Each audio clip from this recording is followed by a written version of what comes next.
Ketika mereka berkonvoi, terutama kalau di Jogja menjadi rahasia umum merah dan hijau gitu ya. Sampai terbentuk kampung basis-basis.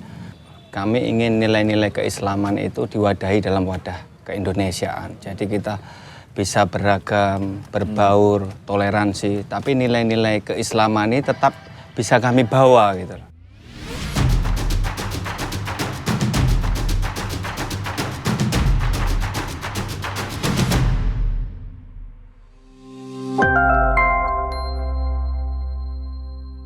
Mas Fuad, tadi cerita tentang soal mental block itu menarik. Nah, kalau kita kaitkan dengan politik di Jogja, dalam pengalaman selama ini kan dalam sejarahnya ini, ketika orang beda pilihan politik, beda pandangan, itu seringkali terjadi gesekan. Ya kadang cuma tegang aja sih, tapi kalau di menjelang pemilu, dalam suasana pemilu, itu seringkali kita mendengar terjadi kekerasan, bentrokan, dan lain sebagainya. Menurut Mas Fuad, masalahnya ada di mana sih?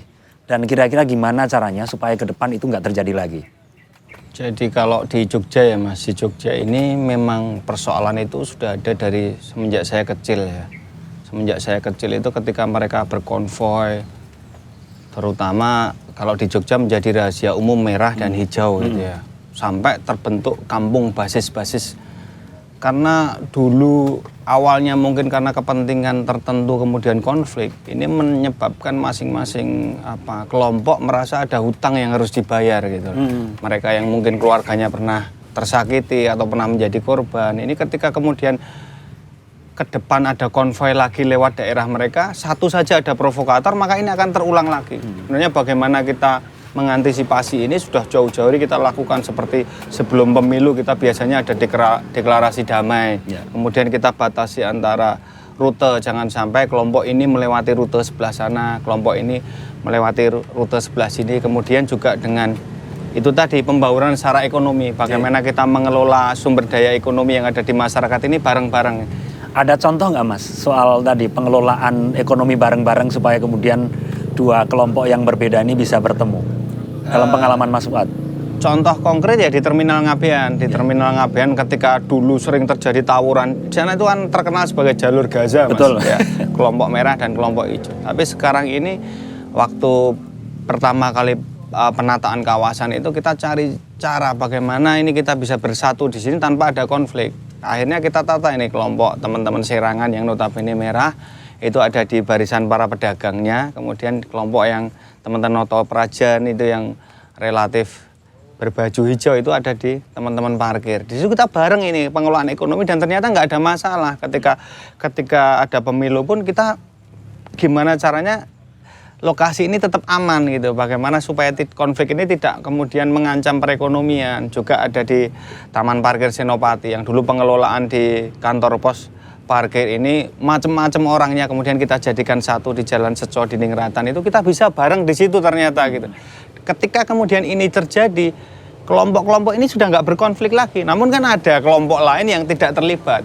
Makanya menurut saya yang juga penting dilakukan negara adalah memperbesar ini tadi, ruang-ruang ini, ruang-ruang pertemuan ekonomi ini menjadi salah satu media menurut saya untuk mempersatukan, Mas. Mas Fuad, saya mau tanya sesuatu nih. Tentang visi keindonesiaan. Mas Fuad itu tumbuh dalam tradisi dan komunitas Islam yang cukup kuat, terlibat dalam partai politik yang juga mencoba mendorong aspirasi tentang kepentingan umat Islam. Nah, kalau dalam bayangan Mas Fuad sendiri, visi tentang keindonesiaan itu seperti apa sih? Simpel ya Mas Nanang, menurut kami itu kami ingin nilai-nilai keislaman itu diwadahi dalam wadah keindonesiaan. Jadi kita bisa beragam, berbaur, toleransi, tapi nilai-nilai keislaman ini tetap bisa kami bawa gitu.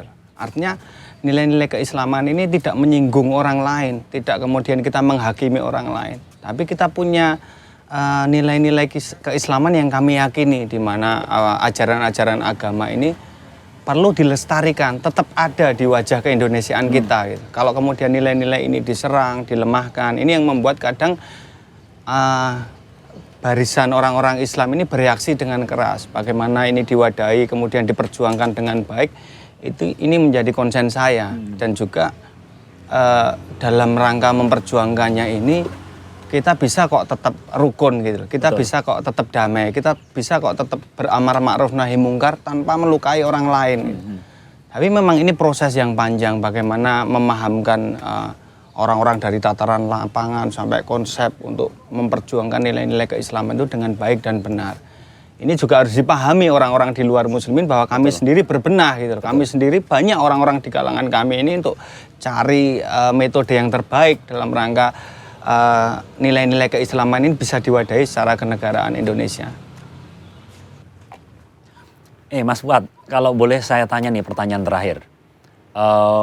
Masyarakat selama ini kan terpilah-pilah nih. Karena ada label, ada stereotip. Ada kampret, ada cebong, ada liberal, radikal, intoleran, dan macam-macam.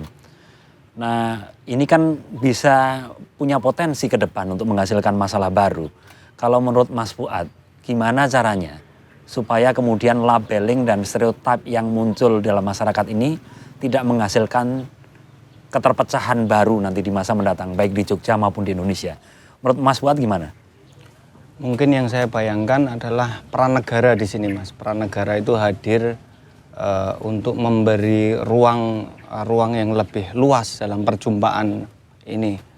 Orang-orang yang dianggap berbeda ini. Ketika kemudian perjumpaan ini lebih sering dihadirkan, di mana orang lebih bisa mendengar apa sih sebenarnya yang dipikirkan kelompok sebelah. Gitu. Kemudian juga di sini negara hadir dalam komunikasi yang lebih aktif, lebih adil, lebih mengisi ruang-ruang kekosongan ini dengan memberikan momentum perjumpaan mereka untuk supaya saling mengenal ini. Saya kira itu akan banyak mengurangi hal-hal seperti itu, Mas. Selama ini ruang untuk saling mendengarkan itu menurut Mas Fuad belum maksimal ya? Saya kira sangat kurang, Mas Nanang. Jadi ketika kita sudah punya anggapan ini seperti ini seperti itu, bahkan kita sendiri mencurigai sebenarnya ada orang-orang yang mencurigai sebenarnya kebijakan negara ini menguntungkan siapa sih? Jangan-jangan ini untuk melemahkan Islam, jangan-jangan untuk menguntungkan pihak lain. Ini yang membuat kadang-kadang kita merasa kita ini memang harus berjuang dengan cara kita sendiri. Ini membuat kita semakin jauh. Betul. Tidak merasa bahwa Indonesia ini satu bersama, kita bisa berjuang bersama. Hal-hal seperti ini yang sudah banyak hilang, Mas. Betul. Menurutku negara perlu lebih aktif, hadir, kemudian mengisi dengan hal-hal yang baik. Komunikasi-komunikasi tentang kebijakan itu saya kira sangat penting. Kenapa negara melakukan ini, kenapa tidak melakukan ini. Kemudian hal-hal yang dijaga jangan sampai melukai masyarakat, melukai nilai-nilai keislaman. Saya kira itu sangat penting, Mas. Betul. Mas Fuad, terima kasih sekali tadi udah dapat cerita banyak terkait dengan soal pengalaman Mas Fuad terlibat dalam politik dan bagaimana melihat tentang keindonesiaan. Pemirsa yang saya hormati, terima kasih sekali sudah bergabung di dalam video kita kali ini. Ada beberapa poin pokok yang tadi disampaikan oleh Mas Fuad. Pertama, membangun jembatan dialog itu menjadi penting. Yang kedua, mengelola keragaman itu juga harus dikedepankan. Dan yang ketiga, suara umat itu juga perlu menjadi elemen penting di dalam cara kita mendesain tentang keindonesiaan. Mas Fuad, terima kasih sekali. Sampai ketemu kapan-kapan. Siap. Terima kasih, Mas.